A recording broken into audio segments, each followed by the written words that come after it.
Welcome to Career Tools. This week, briefing technical topics to non-technical audiences. Part 1. The questions this cast answers are: how do I dumb down technical topics for non-technical audiences? Why do non-technical audiences need technical briefings?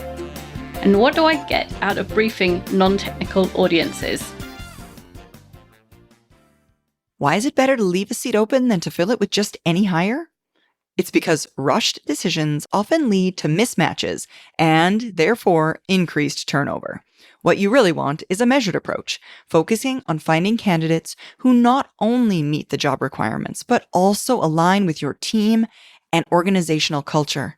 Whether it's your manager who's hiring or you, the Video Effective Hiring Manager course, now featuring managing partners, Kate and myself, helps you make the right decision and the only decision that's correct for your team. Start building your dream team today. Visit us online at manager-tools.com/products. Often, presenters of technical topics to non-technical audiences want to be there about as much as the audience want to be there, which is to say, not very much at all. Usually, the technical person wants to have to explain in words of one syllable the very complicated work that they've been doing, not very much. And the audience wants to listen to something very complicated explained to them as if they're children, not very much. But these briefings are usually essential because the non-technical team members need a certain level of technical understanding to effectively communicate about products to customers or suppliers or some other external party. And they need this technical knowledge in order to support the technical people within the company. If they don't understand the nuances of the technical work that's being done, they can't give you the support that you need. If they don't understand that it's absolutely critical that the clean room is clean, then they're going to walk in and dirty your clean room 3 times a day and drive you nuts. Yeah. So some of these sessions can be challenging just to explain what it is that you're doing and just to answer the questions that just seem basic and stupid. But they are an opportunity to meet people you wouldn't normally meet, to explain your work in a different way, which often gives you an understanding of your work in a different way and can lead to some revelations. And there are ways to make these technical briefings more manageable. And in this cast, we're going to talk about what those are. So first, we're going to talk about understand your audience. Then set your objective. After that, we're going to focus on business context and impact. Then make it easy to understand. And lastly, rehearse. So the first question, when somebody says to you, can you present your work to this group of people who are non-technical? The first question should be, who are they? Or at least, if they say, this is the accounting department or the sales department or whoever they are, they've given you a group, right? So you want to know more about them, because unless you understand who those people are, you can't give them an effective presentation. The second question and the third question are how long and about what? And because without those questions, the answers to those questions, it doesn't matter what other information you have, you cannot be effective. If you don't know how long, you're going to prepare something that's 10 minutes long and they want you for an hour. That's not an effective use of time. If you don't know what they want, what subject, what area of the subject, what perspective they want you to take on the topic, then you can't be effective. So who are they, how long, and about what are the 3 critical questions. So it has to be more than, will you present to the accounting group next Wednesday? The answer is sure. And I need to understand my audience. Exactly. Right? So the answer to who are they, that question, is the most fundamental aspect of an effective presentation. And this is not a sarcastic, who are they to take up my time? Or I'm going to say it a little differently, who do they think they are, right? That's not what we're asking. It's not sarcastic. It's a genuine question that you need answered in order to be able to give an effective presentation, or to just know and understand the individuals that are going to make up the audience and what they want from your presentation. Because what it comes down to is any message that you're trying to get to land, it's up to you to make sure that you understand it. If you're missing the point, that's your responsibility. It's not the audience. They're just there to take in the information. It is up to you to give that information in a way that they understand, and it's not wasting their time or your time. That's what effective is. We want to make sure we're making the most of that time that we're presenting to other folks. And all of us have sat in presentations where the presenter has completely missed the point, like completely given us a perspective that wasn't what we needed, or given us information that was at the wrong level of complexity for us, or, you know, you've just sat there and gone, this is a complete waste of my time. I don't know why I'm here. And that happens because that presenter and the organizer didn't ask enough questions about the audience and what they needed. They have missed the most essential question, which is, what is this audience needing? And so asking those questions is the foundational piece. If you don't do this, the rest of what we're going to tell you doesn't matter. Yeah. And it's interesting because being a presenter of our material for manager tools, before every conference, I'm looking at what is my audience made up of. I try to gather information, even at the beginning of the day, to help me be able to tailor our guidance, even though it's the same information. But if I can make those 8 hours of us together more impactful, I'm going to do that. It was interesting just a couple weeks ago in one of our conferences, immediately as soon as I started the manager conference, she raised her hand and goes, you know what? I'm not a manager. I'm in healthcare. So how are you going to make me understand this? And I said, don't worry. I have you. I, in fact, also come from a healthcare background. So I can help my message land, and I can explain the things in a way that you will understand as we go through today. And that was really interesting and cool for me to be able to do from that perspective. And she ended up, and her colleagues that were there with her, got a lot out of that training that day. So it was exciting for me as a presenter to be able to also help they felt non-technical in a technical presentation. And I was able to make it work. So it was awesome. And that's fun because it's more challenging, right? It's easy to explain something technical if you really understand it. It's easy to explain it in a simple way, but it's more challenging to do it for an audience that isn't quite the same as you would think, you know. And so the presentation is always about the audience. And so before you can even start, the first thing you do is not create the slides. The first thing you do is think about the audience. And there is no such thing as a standard presentation. So if you think you have a standard presentation that explains your work, you don't, because there's no such thing as a standard audience. There may be one presentation that you give, one set of slides, one set of ideas, but you always tweak it to meet the needs of the audience on the day, which is exactly what Amanda's just said. We have the Effective Manager Conference. It's the same set of slides. It's the same set of ideas. Every time she delivers it differently because it's a different audience. Yeah.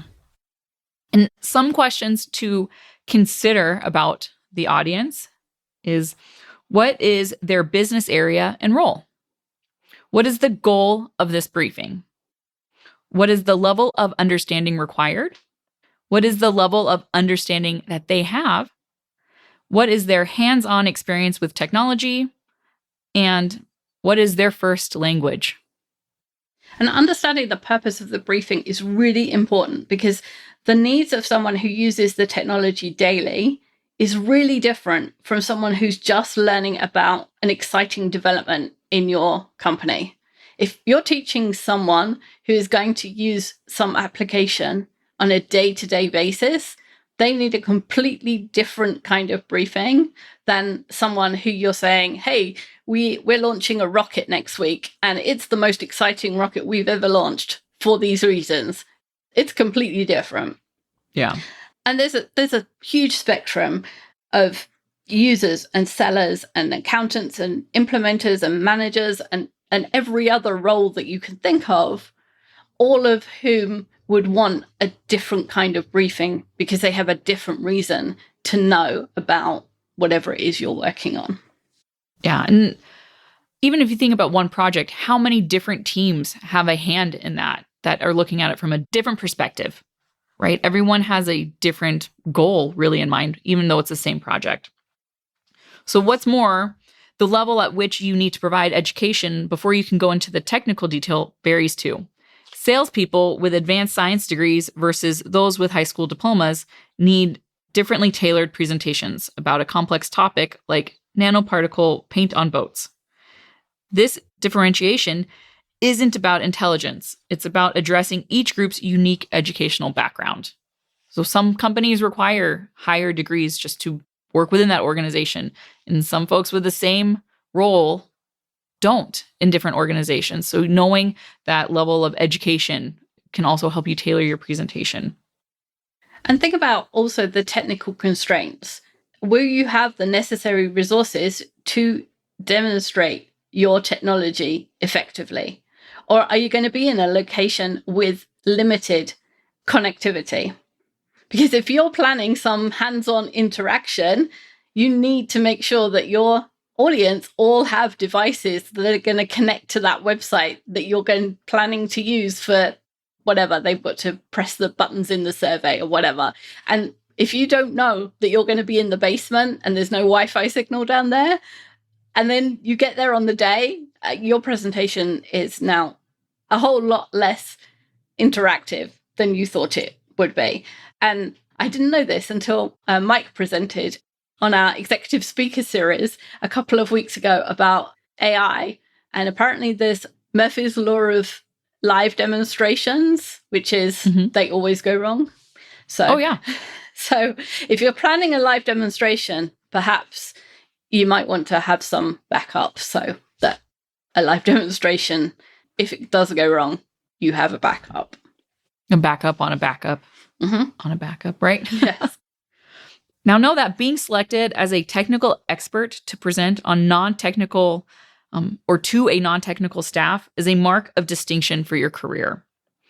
It's an acknowledgement of your unique ability to communicate complex concepts effectively and a skill that bodes well for your future prospects. So being able to jump into a presentation that you're an expert on and give to non-technical folks is kind of a kudos to you for being able to not only do it for your team, but to everybody else. You really understand the complexities.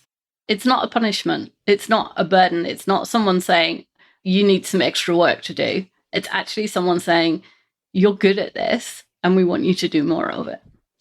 Yeah, you're the person for this job, right? Exactly. So kudos to you. We oftentimes get asked over here at Manager Tools, hey, how many people do we need to bring you on site to our organization? And the answer to that is, well, we'll take up to 30 people at a time.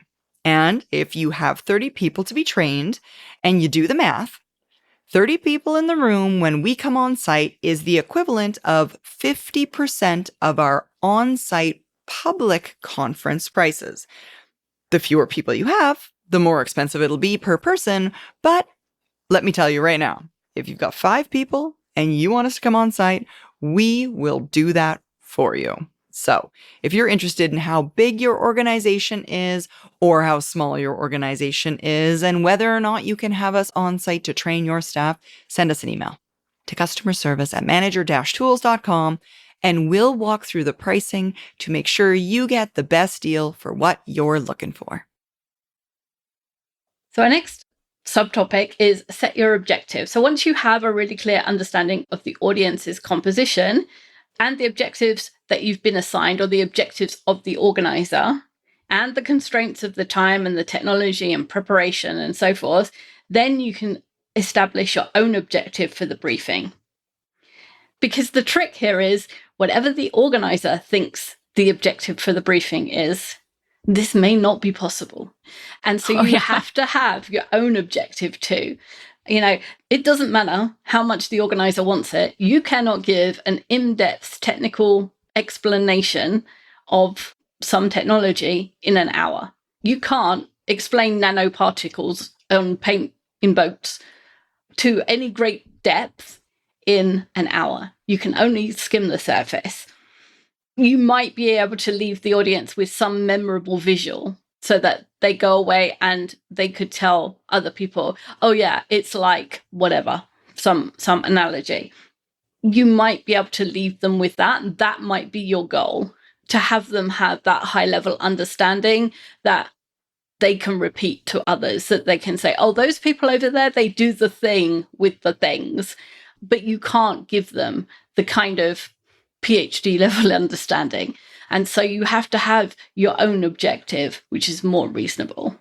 The visual thing is Ted Stevens' analogy of the internet as a series of tubes, or an engineer's succinct description of the combustion engine is suck, squeeze, bang, blow, which is what my dad taught me. They're simplistic and they're not entirely correct, but they're effective. They don't cover every detail, but they're close enough for a layperson. They're short enough for a bumper sticker, which is essential, and they're memorable enough to be quoted decades later. And that is probably all you can get in an hour. And knowing that makes for a much more effective presentation than thinking that you can have 50 slides in an hour with 12-point type and convey that much information. Yeah, trying to convey 12-point font. That's just chock full. It's not going to happen. And it's not going to be effective. Now, on the other hand, with highly knowledgeable audience, you might have the opportunity to delve into very specific, narrow topic for an entire hour. However, such a scenario likely involves a technically proficient audience rather than the non-technical one. So you can give those high-level, in-the-weeds details to other technical experts that already know what you're talking about, that they don't need that high level, that you can dig into more of those details. But that's not the non-technical group that we're talking about today. So remember to clearly define what the definition of a highly knowledgeable or non-technical audience is when you're preparing. This clarity will help you tailor your content to be more effective, ensuring that it resonates well with the audience's level of understanding and interest. Again, it's up to you to make sure that your message lands. So asking yourself these questions beforehand during your preparation is really going to help you along there. And when you're thinking about this objective, prioritize the needs of the audience over those of the organizer, because it's far more beneficial to have an audience that leaves feeling informed and satisfied and says to the organizer, that was really good, that was really helpful, and has a whole bunch of positive comments, than the organizer feels like their expectations was met and the audience say, well, it was an hour out of my day, it was okay, it was fine. It doesn't matter what the organizer wanted. If the audience found it helpful, you get the positive of that praise. It's much better to do it that way around. It not only ensures the success of this presentation, but it also builds your reputation for future things that you might do in this vein. And most people don't understand what makes a great speaker, but they know it when they see it. And so they'll say, oh, that person, you, was a great speaker. And the answer is they know their audience, they know their objective, and they tailor the content to the audience and the objective. You know that because we just told you. They won't know that. All they'll say is, that was a great hour. It was useful. It was helpful. And I'm glad that I went. And you'll be asked to do it again. And the organizer will be really happy because they'll get the kudos for having asked you to do it. Mm-hmm. Much better to fit what you're doing to the needs of the audience than whatever objective the organizer asked you to do. You don't want to go way off, but if you have a choice, if you're having to make a choice, then that's the way to do it. Yeah. Now we're going to talk about focus on business context and impact. While we encourage you to give the audience an exciting briefing, we also want to remind you that whoever the audience is, you are at work, and the context is a business one. You are at work, and the audience, regardless of who they are, is a part of the business setting. Enthusiasm and motivation are essential, and there are certainly occasions where an exhilarating presentation about new technology is appropriate and can leave the audience energized. However, it's crucial to tailor your approach to the setting. For instance, a quarterly board meeting may call for a more measured and data-focused presentation style rather than one that is predominantly motivational or for sales or to encourage people to go out and get them, right? It's two different types of presentation. So keep that in mind. Yeah, you don't want to look at, I've forgotten what it's called, there's the Apple, they do a presentation once a year where they announce all the new products. Oh, you yeah. don't want that kind of presentation to the board if Right. it's about the numbers, right? It's a great presentation, but it's a different purpose. The purpose is to get people excited about new products and go out and buy them. That's not what you're doing, probably. And so you don't want that kind of razzmatazz, as it were, in the environment you're in, probably. So that's why people often say, oh, this person's like, Tony Robbins is a great presenter. Yes, he is for what he's doing. You're probably not doing that. So looking to him as an example is probably not the right example. Yeah, depending on what the purpose is, right? Exactly. And your audience and what the business needs. And so for a non-technical audience, what is important about the technology is not probably the technology itself, but the practical impact on their work and daily operations. Their questions are grounded in reality. Like, how will it change their interactions with customers? What adjustments need to be done, made in their workflow? Like, how do they pack the boxes differently? How will it influence product quality standards? What modifications will it bring to their use of the ERP system? Where might new customers emerge from? They're thinking of whatever your technology is in their day-to-day workflow. So you might be excited about the fact that you've got 16 extra things on your chip. They're asking, will it still fit in the box that I pack every day? And it's unlikely that you can get them excited about what you're excited about until at least you have explained their worries away by saying, yes, it's all right, it'll still fit in the box. Yeah, so anticipating those impacts too, depending on what your audience is going to be thinking about. Now, this is a subset of the questions about objective. Some of those concerns may be out of your realm to know or to be able to talk about. In that case, you'd be wise to state this upfront.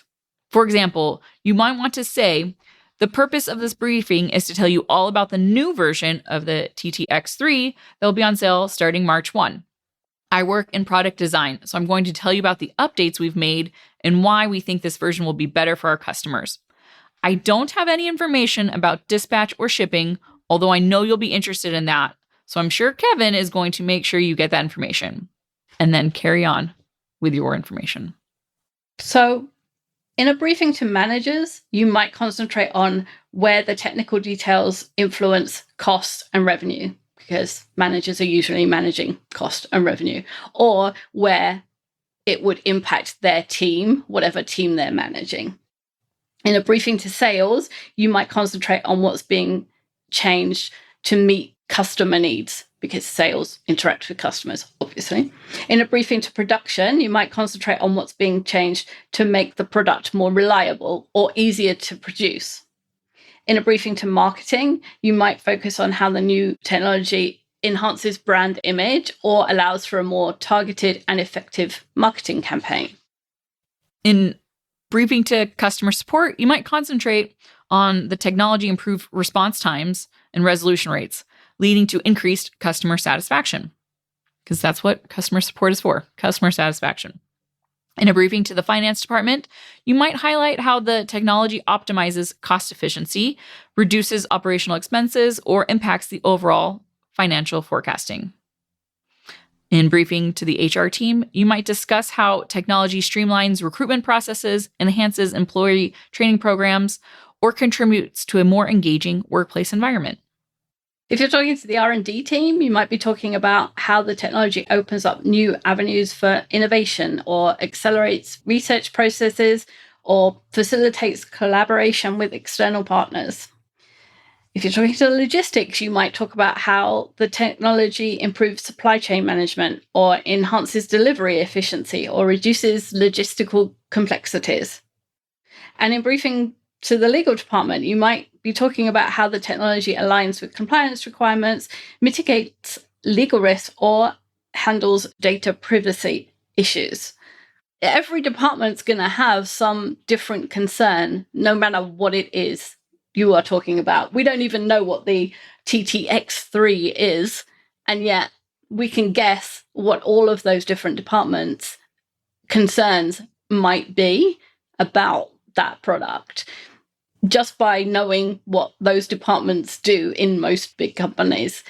And so that would be part of the whole preparation thing and the objective. You know that group of people, you know what their concerns are. It would be good to know specifically what they're interested in, but even just generally knowing, you could create a presentation around that.